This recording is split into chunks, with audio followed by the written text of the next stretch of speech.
Hello! Welcome to my YouTube channel. This is your Ate Maluda Kasambahay. Ayan.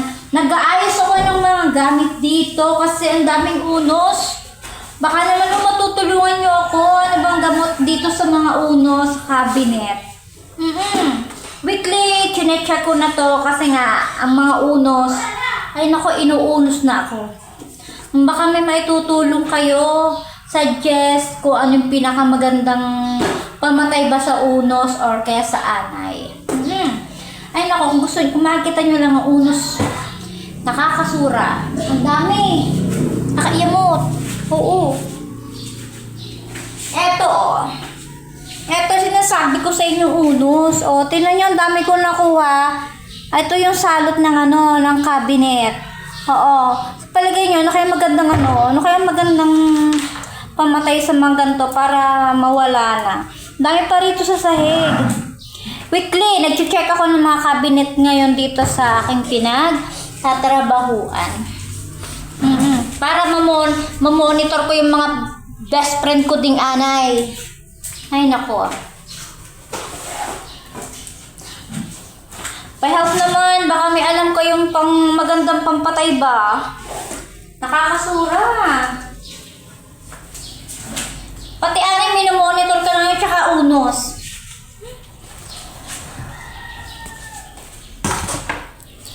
Kasama na sila sa routine ng buhay ko. Kayo ba? Ano bang mga nyo dyan?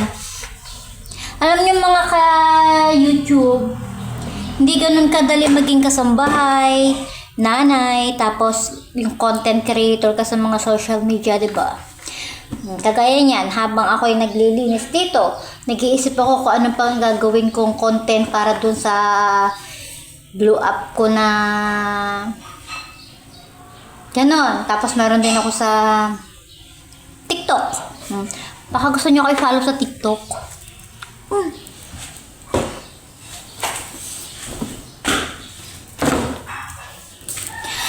Follow. Yes, may TikTok po ako. Naggaganon din po ako. Nagla-live selling din ako minsan doon. Hindi ko nga lang ngayon maasikaso kasi may inaayos pa kasi ako. Sana ba yung nahanap ko? Diba? Unos. 15 years na ako dito. Pag-graduate din ako. Kailan kaya ako gagraduate? Siguro kapag mga anak ko ay nakatapos na? Or pag nagtatrabaho na. Hanggat kaya magtatrabaho, no? Tuloy ang laban. Diba? Kahit mahirap, tuloy ang laban. Ganon. Kapag nanay ka, dapat malakas ka, matapang ka, harapin ang bawat paghamon sa buhay.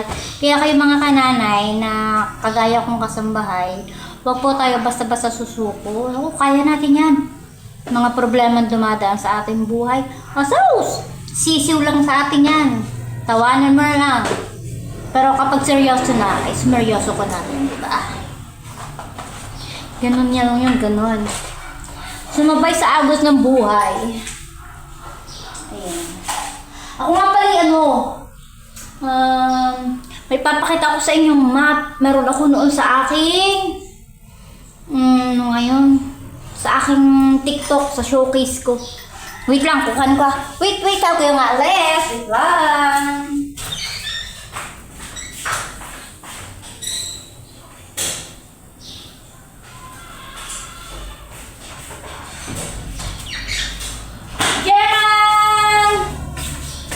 Ito yung sinasabi ko sa inyong map. Maganda tong map na to.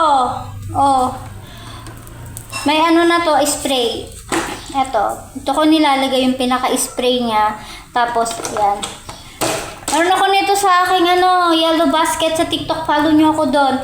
Ilalagay ko na lang yung link dyan sa may comment section, ha. Ito madali lang to. Natatanggal lang yan. Tapos, ayan. O, diba? Tapos madali lang. Pwede rin siyang pang, sa pader. Mga pader na hindi nyo kayang abutin, no, kung kailangan nyo pa ng maggawa ng mga pang, stick na may basahan. Ito, hindi. Madali lang to.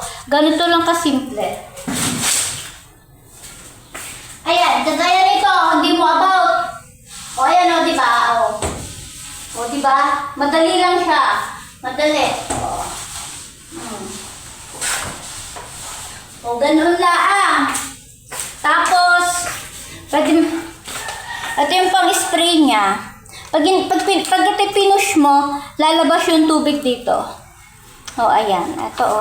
Nagbenta pa nga.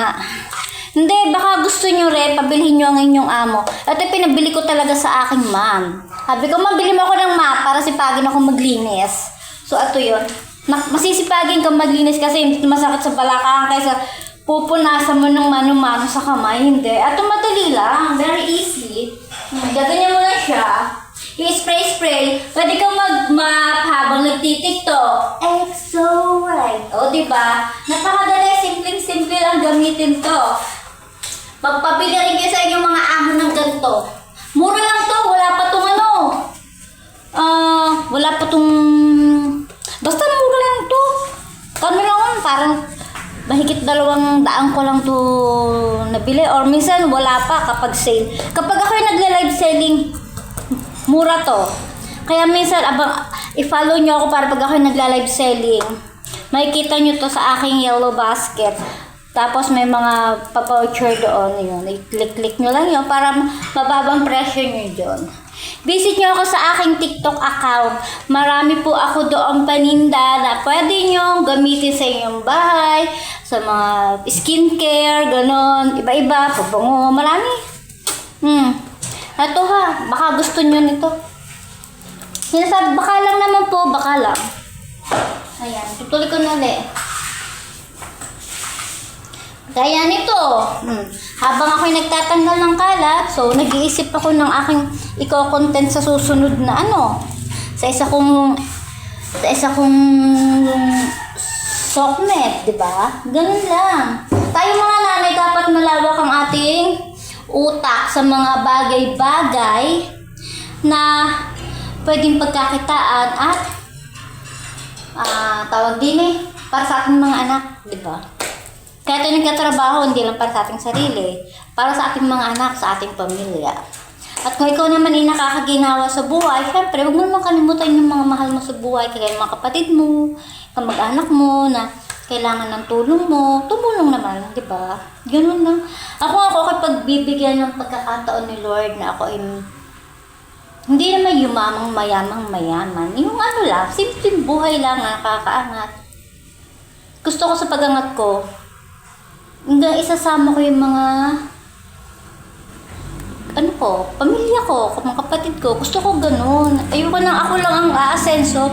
Ayoko nang ako lang yung nagmamasarap. Gusto ko sila rin. Ganun. Ganun ang aking Ayoko nang ako'y rich, tapos ang mga ko ay naghihirap. Tapos, ayoko nang ganun. Gusto ko lahat. Gusto ko lahat na saya. Ang dami pang kalat din bago ka pa maalis. Ang buhay kasambahay ay hindi ganun kadali. Kaya diba sasabihin na, tsaka nga pala, huwag niyong nilalang lang ang mga kasambahay, no? Pero alam niyo ba, depende rin sa mga, minsan may mga napapanood ako na, yung mga kasambahay na, ang mga, hindi ko naman nila lahat ng mga amo ay mga walang hiya baga. Nakakasurang gayon. Kaya swerte ang isang amo kapag nakakuha ng isang kasambahay na tapat. At swerte rin naman yung kasambahay pag nakakuha siya ng amo na mabait. Diba? Mabait amo ko, tapos mabait ako. Parang angel. Ting! Joke din. Mabait naman po ako. Lalo pag tulog. So, ayan. Puputulin ko na muna ang aking video. See you again. At tatapusin ko na to, maglalaba-laba pa ako. Lalaba pa ako. Thank you po sa mga nag-watch. Ayan, bye-bye. Ingat po sa lahat. Hanggang sa muli, mga kasambahay ko dyan, ang mga kananay. Babush!